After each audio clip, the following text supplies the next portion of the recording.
Assalamualaikum warahmatullahi wabarakatuh. Perkenalkan, nama saya Sulastri. Saya akan mempresentasikan hasil critical review jurnal saya dengan dosen pembimbing Ibu Dwi Septi Haryani, STMM, Sekolah Tinggi Ilmu Ekonomi Pembangunan Tanjung Pinang.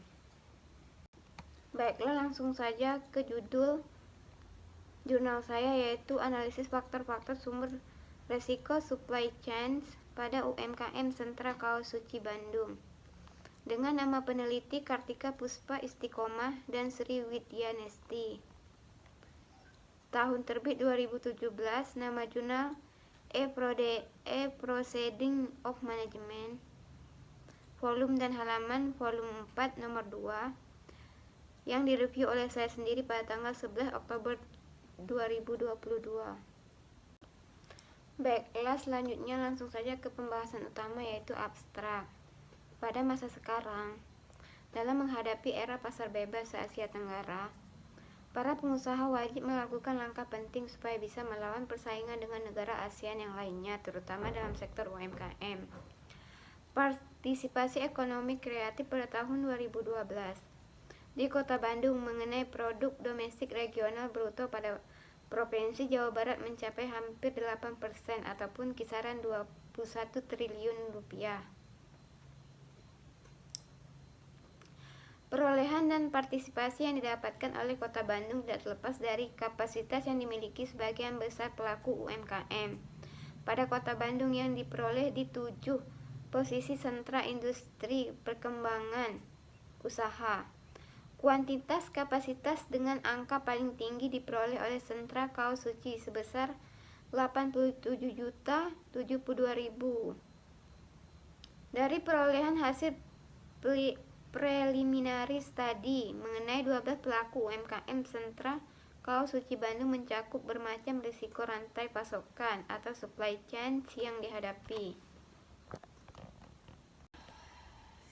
Tujuan penelitian. Penelitian ini dilaksanakan dengan bertujuan untuk memperoleh faktor risiko apa saja yang mempengaruhi UMKM Sentra Kaos Suci Kota Bandung, beserta guna mengetahui faktor risiko apa yang paling besar mempengaruhi UMKM Sentra Kaos Suci Kota Bandung ini.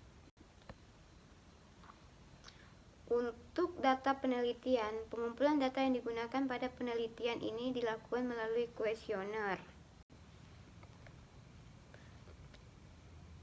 Metode penelitian. Penelitian ini dilaksanakan dengan menggunakan metode analisis faktor atau faktor analisis yang berguna untuk melakukan penalaran atau asumsi keterkaitan antara penilaian yang diamati beserta faktor-faktor sumber risiko yang melandasi sebelumnya, yang selanjutnya melaksanakan percobaan dengan data yang telah didapatkan.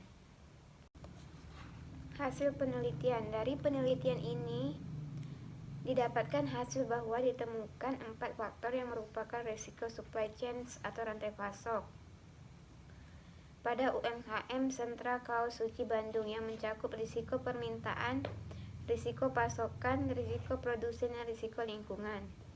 Faktor risiko yang amat berpengaruh di UMKM Sentra Kaos Suci Bandung ialah faktor permintaan melalui kuantitas sebesar 25,821%. Kesimpulan. Dari penelitian yang dilaksanakan pada UMKM Sentra Kaos Suci Bandung, bisa ditarik kesimpulan dari penelitian tersebut diperoleh bahwa ada 4 risiko rantai pasokan yang dialami oleh UMKM ini, yaitu yang pertama, demand side risk, supply side risk, manufaktur side risk, dan environment side risk. Di antara keempat risiko rantai pasokan tersebut terdapat satu yang paling besar mempengaruhi UMKM ini, yaitu demand side risk. Kelebihan dan kekurangan. Untuk kelebihan, yang pertama, pembahasan pada jurnal ini dijelaskan secara terperinci dan mudah dimengerti oleh pembaca.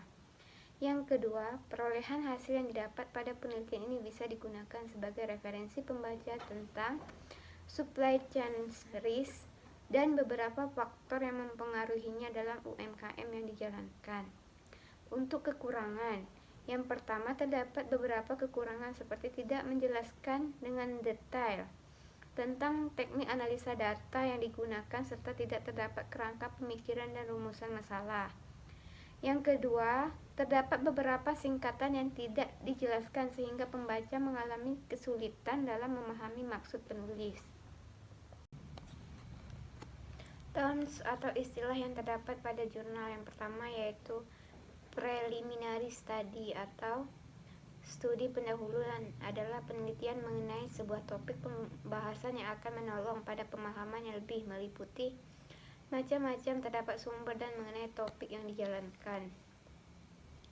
Yang kedua, trendsetter atau tokoh awal yang merupakan orang yang memulai atau membuat sebuah tren atau teknologi yang mendahului orang lain. Yang ketiga, SCRM atau Supply Chain Management adalah pendekatan yang berguna dalam memperoleh perkembangan yang efektif oleh distributor, customer, manufaktur, dan seller. Yang ketiga, MEA atau Masyarakat Ekonomi ASEAN yang merupakan kerjasama perekonomian yang dibuat atas integrasi perhimpunan bangsa-bangsa Asia Tenggara menghadapi perdagangan bebas. Yang kelima yaitu UNESCO adalah suatu lembaga yang dibuat oleh Perserikatan Bangsa-Bangsa. Yang keenam, reasoning atau penalaran yang merupakan kumpulan kegiatan yang berkemampuan secara sadar menerapkan logika guna memperoleh sebuah hasil dari sebuah keputusan atau lebih. Demand risk adalah sebuah risiko permintaan yang biasanya keluar akibat terjadinya ketidakstabilan permintaan barang. Yang kedelapan, faktor analisis merupakan alat analisis statistik atau perangkaan yang berguna untuk pengurangan variabel yang mempengaruhi sebuah variabel. Yang kesembilan, CFA atau confirmatory factor analysis adalah tata cara dalam menganalisis yang sampai dengan masa sekarang bisa digunakan pada pengecekan verifikasi struktur sebuah alat ukur di bidang pendidikan, psikolog, serta ilmu sosial. Yang terakhir atau yang ke-10 yaitu environment risk atau penilaian risiko lingkungan yang merupakan prosedur dalam pertimbangan faktor lingkungan yang diakibatkan penggunaan sumber daya manusia pada prosedur produksi serta konsumsi yang dilakukan manusia. Untuk data penelitian